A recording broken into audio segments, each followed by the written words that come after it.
Guys, welcome back to my channel. So നമ്മൾ ഇന്നൊരു video ചെയ്യുന്നത് നമ്മൾ വീഡിയോ ചെയ്യണമെന്ന് വിചാരിച്ചല്ല. നമ്മുടെ NS നമ്മളെ ബാറ്ററി മാറ്റി, മാർച്ചിലെ ആക്സിഡന്റ് ഒക്കെ കഴിഞ്ഞ് കൊണ്ടുവന്നിട്ടും നമ്മളധികം യൂസ് ചെയ്തില്ല. കാരണം ബാറ്ററി ഡൈ ആയി. പിന്നെ ഞാൻ പറഞ്ഞല്ലോ, ഓൾറെഡി വർക്ക് ഫ്രം ഹോം ആയതുകൊണ്ട് എനിക്ക് ട്രിപ്പ് അടിക്കാനും എങ്ങും വണ്ടി ഉപയോഗിക്കാൻ ഒരു സമയം കിട്ടുന്നില്ല. അപ്പോൾ 3 വണ്ടി ഇരിക്കുന്നു, ഒന്നും ഉപയോഗിക്കാൻ പറ്റാത്തൊരവസ്ഥയായതുകൊണ്ട് ആക്ച്വലി NSന്റെ ബാറ്ററി ഡൈ ചെയ്തപ്പോൾ കുറച്ച് നെഗ്ലക്ട് ചെയ്ത് തന്നെ ഇട്ടിരുന്നു എന്ന് പറയണം. ഇപ്പം ഓൾമോസ്റ്റ് മാർച്ച് കഴിഞ്ഞാൽ ഇപ്പോൾ മാർച്ചിൽ ആക്സിഡന്റ് ആയി. നമ്മൾ ജൂണിൽ കിട്ടി. ജൂൺ പകുതിയായപ്പോൾ തന്നെ ബാറ്ററി ഡെഡായി. നമ്മൾ ചാർജ് ചെയ്യാൻ നോക്കിയിട്ട് ബാറ്ററി പോയെന്നാണ് പറഞ്ഞത്. സോ നമ്മൾ റീപ്ലേസ് ചെയ്തില്ല. എന്നെ ജൂലൈ കഴിഞ്ഞു. ഇപ്പോൾ ഓഗസ്റ്റ് ഐ തിങ്ക് 16 ആയെന്ന് ഇപ്പോൾ തോന്നുന്നു. ഇത് 16 ഓക്കെ. സോ നമ്മളൊരു വീഡിയോ എടുക്കാൻ വേണ്ടി ചെയ്യുന്നതല്ല. കാരണം ഇപ്പോൾ കോൺസ്റ്റന്റ് ആയിട്ട് എന്തെങ്കിലും ഇടണമല്ലോ എന്ന് വിചാരിച്ച് ഞാൻ ഇടുന്നതാണ്. സോ ഞാൻ ഓൾറെഡി ബാറ്ററി റിമൂവ് ചെയ്തിട്ടുണ്ട്. സോ ഞാൻ ഷൂട്ട് ചെയ്തില്ലായിരുന്നു. സോ നമ്മൾ ബാറ്ററി തിരിച്ച് വയ്ക്കുമ്പോൾ അതെന്തായാലും നമ്മൾ ഷൂട്ട് ചെയ്യാം. അപ്പോൾ ബാക്ക്ഗ്രൗണ്ടിൽ കിടക്കുന്ന സാധനങ്ങളൊന്നും മൈൻഡ് ചെയ്യണ്ട, ഐം സോറി. സോ ഇതാണ് നമ്മുടെ വണ്ടി. നമുക്കറിയാമല്ലോ, ക്ലീൻ ആയിട്ടിരിക്കുകയാണ്. കാരണം വണ്ടിക്ക് അനക്കമൊന്നുമില്ല, ഇവിടെ തന്നെ ഇരിക്കുവാണ്. ഞാൻ സെൻറ്റർ സൈഡിൽ തന്നെ വെച്ചേക്കുന്നത്, നമ്മുടെ ടയറിൽ ഫ്ലാഷ് സ്പോട്ടൊന്നും വരാതിരിക്കാൻ വേണ്ടി. സോ ഏകദേശം 3 years മേലെയായി. അപ്പോൾ ബാറ്ററി പോണതുകൊണ്ട് വലിയ തെറ്റായികയൊന്നുമില്ല. നമ്മുടെ മര്യാദയ്ക്ക് തന്നെ യൂസ് ചെയ്തിട്ടുണ്ടെന്ന് വേണമെങ്കിൽ പറയാം. ഷോറൂമിൽ ചോദിച്ചപ്പോൾ ഏകദേശം 2 വർഷം വരെയൊക്കെ നിൽക്കാറുള്ളൂ എന്ന് പറഞ്ഞു. ഇതാണ് നമ്മുടെ ബാറ്ററി, കണ്ടുകൊണ്ടിരിക്കുന്നതാണ് നമ്മുടെ ബാറ്ററി യൂസ്ഡ്. ഇത് കംപ്ലീറ്റ്ലി ഡെഡ് ആയെന്നാണ് പറയുന്നത്. അപ്പോൾ പുതിയ ബാറ്ററിക്ക് അബൌട്ട് 1800 സംതിങ് ₹200 നമ്മൾ ഇതും കൂടെ കൊടുത്തിട്ടാണ് നമ്മൾ ആ എമൗണ്ടിൽ കിട്ടുന്നത്. ഇല്ലെങ്കിൽ ഏകദേശം 2600-700 റേഞ്ചിലാണ്. അപ്പോൾ ചെറിയൊരു ഡിസ്കൗണ്ട് പഴയ ബാറ്ററി കൊടുക്കുന്നതുകൊണ്ട് നമുക്ക് കിട്ടുന്നുണ്ട്. സോ അത് മാത്രമാണ് നമ്മൾ ചെയ്യുന്നത്. വേറെ വീഡിയോസ് ഒന്നുമില്ല, ജസ്റ്റ് ബാറ്ററി മാറ്റുക എന്നുള്ളൊരു ഷോർട്ട് വീഡിയോ ആണ്. സോ നിങ്ങൾക്ക് കാണാം, അവിടെ നമ്മുടെ ഡാറ്റ്സൺ കിടപ്പുണ്ട്. അതിൻ്റെ കുറച്ച് അപ്ഡേറ്റ് ഒക്കെ വരുന്നുണ്ട്. നമ്മൾ ഉടനെ പുതിയ വൈറ്റ് ബോഡി കയറ്റാൻ വൈറ്റ് ബോഡി ചെയ്യാൻ വേണ്ടി കടയിൽ കയറ്റാനൊക്കെ പോവാണ്. സോ നമുക്ക് ബാറ്ററി മേടിച്ചുകൊണ്ട് തിരിച്ചു വന്നിട്ട് ഷൂട്ട് ചെയ്യാം. സോ ഗൈസ്, അപ്പോൾ ഇതാണ് നമ്മുടെ ബാറ്ററി മേടിച്ച് പുതിയ വന്നത്. ഏകദേശം 1800 രൂപ അടുത്ത് നമ്മൾ പഴയ ബാറ്ററി വെച്ച് എക്സ്ചേഞ്ച് ചെയ്തിട്ടാണ് ഇത് മേടിച്ചത്. പ്രോബബ്ലി ഏതാണ്ട് 2600 അടുത്താണ് ഒരു ബാറ്ററി ഇത് എക്സ്ചേഞ്ച് ചെയ്യാതെ എടുക്കുന്നത്. ഓക്കെ, സോറി, എൻ്റെ MRP കൊടുത്തതിന് 2153 ആണ് MRP. അറൗണ്ട് ഒരു 300 സംതിങ്ങേ നമുക്ക് പഴയ ബാറ്ററി കൊടുത്തതിന് ഓഫ് കിട്ടിയിട്ടുള്ളൂ. സോ അത്രയ്ക്ക് വലിയ കൂടുതലാണെന്നൊന്നും തോന്നുന്നില്ല. വലിയ മെച്ചം ഉണ്ടായിരുന്നു എന്ന് തോന്നുന്നില്ല എനിക്ക് പഴയത് കൊടുത്തെന്നുള്ളത്. സോ നമ്മളിത് ഫിക്സ് ചെയ്യാൻ തിരിച്ച് വയ്ക്കുന്നത് കാണിച്ചു തരാം.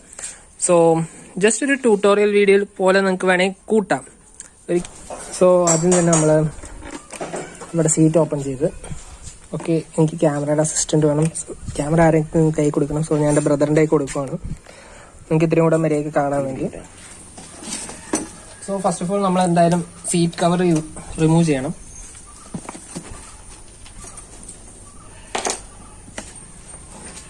സോ നമ്മൾ റിയർ സീറ്റ് മാത്രമേ ഊരിയിട്ട് കാര്യമില്ല, ഫ്രണ്ട് സീറ്റും കൂടെ ഫ്രണ്ട് സീറ്റിന്റെ അടിയിലായിട്ടാണ് ബാറ്ററി ഇരിക്കുന്നത്. സോ നമുക്കൊരു 10mm ബോൾട്ടാണ് ഇവിടെ രണ്ടുമുള്ളത്. സോ നിങ്ങൾക്ക് വേണമെങ്കിൽ ഇതേപോലെ സോക്കറ്റ് യൂസ് ചെയ്യാം. മെസ്സി ആയിട്ടിരിക്കുകയാണ്. സോ അല്ലെങ്കിൽ സാധാരണ ഒരു ഒരു സ്പാനർ യൂസ് ചെയ്യാം, ഫ്രഞ്ച് യൂസ് ചെയ്യാനേ ഉള്ളൂ.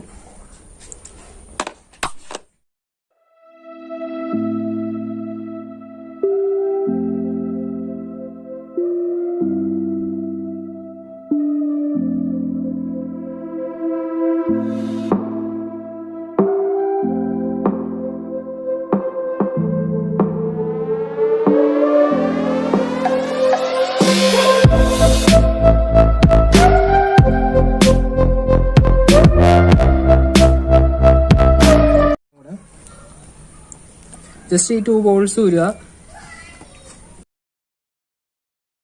ജസ്റ്റ് ഇത് ലിഫ്റ്റ് ചെയ്യുക, സുഖമായിട്ട്, ഈസി. സോ ഓൾറെഡി നമ്മൾ നേരത്തെ ബാറ്ററി ഊരി നമ്മൾ എക്സ്ചേഞ്ച് ചെയ്ത് മേടിച്ചുകൊണ്ടാണ് ഇങ്ങനെ കിടക്കുന്നത്. സോ ഇത് നമ്മുടെ ഷോക്ക് കാണും, ചെറുതായിട്ടൊരു ലീക്ക് കൊണ്ടുപോകുന്നൊരു ഇല്ല, കുഴപ്പമില്ല. സോ നമ്മുടെ പുതിയ ബാറ്ററിയോട് കൂടെ തന്നെ നമ്മുടെ ഓരോ പോയിന്റിലേക്ക് കണക്ട് ചെയ്യാനുള്ള ഇത് അവർ അതിൻ്റെ കൂടെ തന്നെ പ്രൊവൈഡ് ചെയ്തിട്ടുണ്ട്. സോ ഈ നട്ടും ബോൾട്ടും. സോ എന്തായാലും ഇതിന് നോക്കിയിട്ട് കുഴപ്പമൊന്നും തോന്നുന്നില്ല. അതായത് സാധാരണ നമ്മൾ സ്ക്രൂ ഡ്രൈവറിട്ടൊക്കെ ഇത് തുറക്കാൻ നോക്കുകയാണെങ്കിൽ അതിൻ്റെ സൈഡ് ഇങ്ങനെ ചിപ്പ് ഓഫ് ചെയ്യാറുണ്ട്. സോ അങ്ങനെയൊന്നും ഇതിൻ്റെ അകത്ത് വന്നിട്ടില്ല. സോ മാറേണ്ട ആവശ്യം ശരിക്കും ഇല്ല. എന്നാലും നമ്മൾ ജസ്റ്റ് അതിൻ്റെ കൂടെ പ്രൊവൈഡ് ചെയ്തിട്ടുള്ളത് കൊണ്ട് മാറുവാന്നേ ഉള്ളൂ. അതിൻ്റെ ഒരു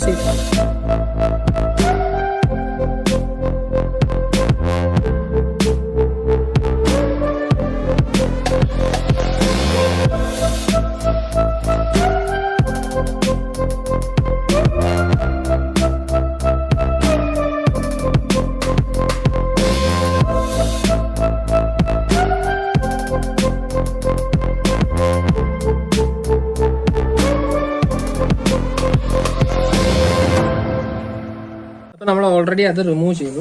സോ ബിഫോർ ഞാൻ ബാറ്ററി വയ്ക്കുന്നതിന് മുമ്പ് ഇത് അതിൻ്റെ അകത്തേക്ക് കണക്ട് ചെയ്തിട്ട് ബാറ്ററി വയ്ക്കുന്നതായിരിക്കും ഇതിനും കൂടെ നല്ലത്. ഇപ്പോൾ ഗായ്സ് ഞാൻ പറഞ്ഞല്ലോ അതിൻ്റെ അകത്തുനിന്നുള്ള ആ നട്ടിൻ്റെ ഭാഗം നമ്മുടെ ഈ ബാറ്ററിയുടെ ഈ ഓരോ പോയിന്റ്സിൻ്റെ അകത്തോട്ട് കയറ്റിയാണ് വയ്ക്കേണ്ടത്. സോ ഇത്തിരി പാടായിട്ടുള്ള പരിപാടിയാണ്. സോ നിങ്ങൾക്ക് കാണാം ഈ ഒരു ബ്ലാക്ക് റബ്ബർ പീസസ്. ശരിക്കും ഇത് നമ്മുടെ പഴയ ബാറ്ററിയുടെ കൂടെ തന്നെ ഉണ്ടായിരുന്നതാണ്. അതായത് ജോയിന്റിൽ നിന്ന് ഇവർ എക്സ്റ്റെൻഡ് ചെയ്തിട്ടാണ് നമ്മുടെ മൗണ്ട് കണക്ട് ചെയ്യാനായിട്ട് വച്ചേക്കുന്നത്, ബാറ്ററി ടെർമിനലിൽ ഇരിക്കുന്നത്. സോ അവര് എനിക്ക് തോന്നുന്നു ഷോർട്ട് ആകാതിരിക്കാനായിരിക്കും ഇവിടെ ഒരു കവർ കൊടുത്തിട്ടുണ്ട്. പുതിയ ബാറ്ററിക്ക് എന്തായാലും വന്നിട്ടില്ലായിരുന്നു. സോ ഞാൻ പഴയ ബാറ്ററിയിൽ നിന്ന് അത് റീപ്ലേസ് ചെയ്തു, ഇതിൻ്റെ അകത്തേക്ക് വെക്കുവാണ്, റീയൂസ് ചെയ്യുവാണ്. സോ അപ്പോൾ നമുക്ക് ബാറ്ററി എടുത്ത് വയ്ക്കാം. ഇത് ഇത്തിരി എന്താ പറയുക സ്ലോപ്പായിട്ടാണ് ഇരിക്കുന്നത്. ബിഫോർ എപ്പോഴും നമ്മൾ ബാറ്ററി ഊരുമ്പോഴും ഇടുമ്പോഴും ഉള്ള കാര്യം. സോ ആക്ച്വലി നമ്മൾ ഈ പോസിറ്റീവ് ടെർമിനലിലേക്ക് കണക്ട് ചെയ്യുന്നതിന്റെ ഇടയിൽ റൺ ഔട്ട് ചെയ്തു. സോ ഇടയ്ക്ക് വെച്ച് സ്റ്റോപ്പായി, ഞാൻ ശ്രദ്ധിച്ചില്ല. സോ പ്രത്യേകിച്ചൊന്നുമില്ല, നമ്മൾ ജസ്റ്റ് പോസിറ്റീവ് ടെർമിനൽ കണക്ട് ചെയ്തു. കണക്ട് ചെയ്യുമ്പോൾ എപ്പോഴും ടൈറ്റ് ആയിട്ട് കണക്ട് ചെയ്യാൻ നോക്കുക. അതായത് ബാറ്ററി ഇവിടെ എന്തെങ്കിലും ഒരു ചെറിയ ലൂസ് ഉണ്ടെങ്കിൽ ബാറ്ററി ചാർജ് ആകാതിരിക്കും. സോ നമ്മൾ വഴിക്ക് വെച്ച് പെട്ടുപോകാനുള്ള ചാൻസ് ഉണ്ട്. കാരണം ഇതിനൊരു കിക്കർ സ്റ്റാർട്ട് ഇല്ലാത്തതുകൊണ്ട്, ഒരു കിക്കർ സ്റ്റാർട്ട് ഇല്ലാത്ത സെൽഫ് സ്റ്റാർട്ടിങ് മാത്രമുള്ള ഒരു വണ്ടി ബാറ്ററി റൺ ഔട്ട് ചെയ്താൽ ജംപ് സ്റ്റാർട്ട് ചെയ്യാന്ന് പറഞ്ഞാൽ വളരെ പാടുള്ളൊരു പരിപാടിയാണ്. സോ ആൾക്കാരെ കൊണ്ട് തള്ളി സ്റ്റാർട്ട് ചെയ്യുക എന്ന് പറഞ്ഞാൽ ഇത്തിരി മെനക്കേടാണ്. സോ നമുക്ക് നെഗറ്റീവ് ടെർമിനലും കൂടെ കണക്ട് ചെയ്യാം.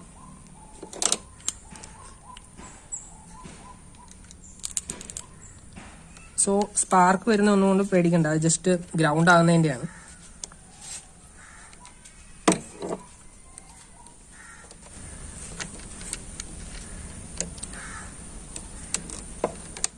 സോ ഞാൻ നേരത്തെ പറഞ്ഞ ഇത്തിരി ഈസി എന്ന് പറഞ്ഞാൽ ഇതേപോലെ സ്ക്രൂ ഡ്രൈവർ വെച്ച് നമുക്ക് സുഖമായിട്ട് ഇത് ടെർമിനൽ മുറുക്കാം. എന്നിട്ട് അവസാനത്തെ ഇത് മാത്രം നമുക്ക് സ്പാനർ വെച്ച് മുറുക്കുന്നതാണ് എപ്പോഴും എളുപ്പം. സോ അത് പോസിറ്റീവ് ടെർമിനലിൽ പറ്റില്ല, കാരണം ഇത്രയും സ്ലോപ്പി ആയിട്ട് ഇരിക്കുന്നതുകൊണ്ട് നമുക്ക് അങ്ങോട്ടൊരു സ്ക്രൂ ഡ്രൈവർ കൊണ്ട് എത്തിക്കാനുള്ളൊരു എന്താ പറയുക ഒരു പോസിബിലിറ്റി ഇല്ല. സോ അഗെയിൻ പെനം സ്പാനർ വെച്ചിട്ട് ടൈറ്റ് ചെയ്യുക. ശരിക്കും ഈ ബാറ്ററി ഇങ്ങനെ മൂവ്മെന്റ് ചെയ്യേണ്ടതല്ല. ഇവിടെ ഒരു സ്ട്രാപ്പ് ഉണ്ടായിരുന്നു, ഓവർ ടൈം റബ്ബർ ആയതുകൊണ്ട് ഓവർ ടൈമിൽ അത് ഇച്ചു പോയെന്ന് തന്നെ വേണം പറയാൻ. ഇപ്പോൾ നമ്മളിതെല്ലാം വയ്ക്കുന്നതിന് മുമ്പ് നമ്മൾ വണ്ടി പവർ വന്നോന്നൊന്ന് നോക്കണം. സോ ബാക്ക്ഗ്രൗണ്ട് ഇത്തിരി മെസ്സിയാണ്, സോ അതൊന്നും ശ്രദ്ധിക്കണ്ട. ഓക്കെ, നമ്മൾ വണ്ടി സ്റ്റാർട്ട് ചെയ്തിട്ട് ഏകദേശം ഒരു മോർ ദാൻ 1 month ആയി. സോ ഒറ്റ സ്റ്റാർട്ടിന് സ്റ്റാർട്ടാകുമെന്ന് നോക്കാം.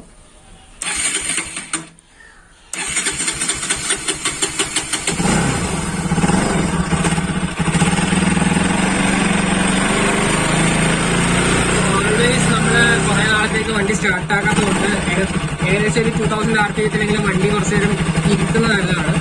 സോ ബാറ്ററിയിലേക്ക് ചാർജ് ചെയ്യുന്നുണ്ടോ നമ്മൾ എന്തായാലും ബാറ്ററി ഇപ്പോൾ വച്ച സ്ഥിതിക്ക് ഒരു ബാറ്ററി ഷോപ്പിൽ ചെന്ന് നോക്കേണ്ടതാണ്. ഇത്ര നാൾ ഇരുന്നതുകൊണ്ട് അതിൻ്റെതായ എന്തെങ്കിലും ഇഷ്യൂസ് ഉണ്ടോ എന്നുള്ളത് നോക്കണം. പിന്നെ കുറെ നാൾ വണ്ടി ഇങ്ങനെ ഇല്ലാത്തതുകൊണ്ട് സ്റ്റാർട്ട് ആകാത്തതുകൊണ്ട് നമ്മുടെ പിസ്റ്റൻസിലും അവിടേക്ക് അൺയൂസ്ഡ് ആയിട്ടുള്ള അവിടെ കെട്ടിക്കിടന്ന പെട്രോളും സംഭവങ്ങളൊക്കെ ഉണ്ടാവും, അതൊക്കെ നമ്മൾ ബേൺ ചെയ്ത് കളയണം. സോ അത്രയൊക്കെയുള്ള ഈ വീഡിയോസ് ഇരിക്കും. നമ്മൾ ജസ്റ്റ് എന്താ പറയുക ഒരു വലിയ ഹൈപ്പുള്ള വീഡിയോ ഒന്നുമല്ല, ജസ്റ്റ് നമ്മുടെ ബാറ്ററി ഡെഡ് ആയിരുന്നു. സോ നമ്മൾ ബാറ്ററി മാറ്റണം എന്നുള്ള രീതിയിൽ നമ്മൾ ചെയ്തു. സോ അത്രയൊക്കെയുള്ള ഈ വീഡിയോ.